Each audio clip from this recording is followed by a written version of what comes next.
৮৮ চনত মই মণিপুৰত চাহতে লগ কৰা কথা। মণিপুৰৰ মুখ্যমন্ত্ৰী দৰেন্দ্ৰ সিঙৰ হ'ল বেটা।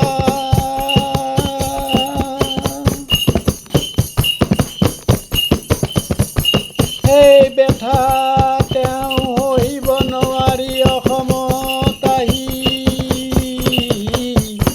অসমৰ আন্দোলনত তেওঁ নিজেই ধৰিলে পাতি।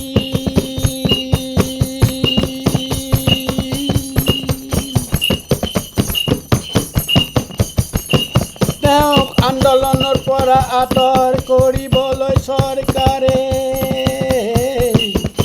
দেশৰ ৰাষ্ট্ৰদূত হ'বলৈ প্ৰমোচনৰ আদেশ দিয়ে।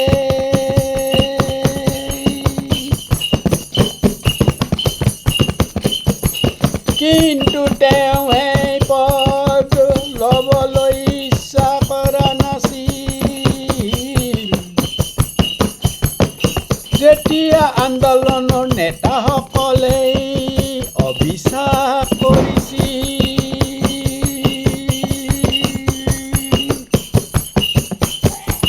তেতিয়া দৰেন্দ্ৰ সিঙে উপায়বিহীন হৈ পৰিছিল।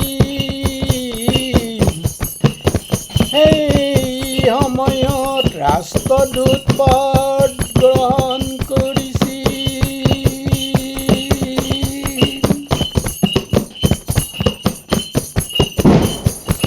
তেতিয়া প্ৰধানমন্ত্ৰীৰ মূৰৰ ওচৰেৰে চাকু গৈছিল।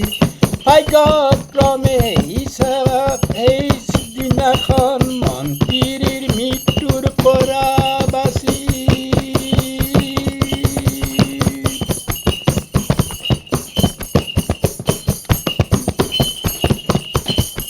তেওঁক অসমৰ মানুহে চিনিব নোৱাৰিলে। মুখ্যমন্ত্ৰীৰ পদ ভৰিৰে লাথ মাৰি দি থৈ আহিছিলে।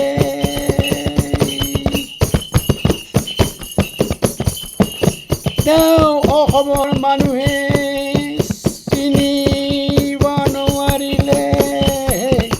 মুখ্যমন্ত্ৰীৰ পদ ভৰিৰে লাথ মাৰি থৈ আহিলে।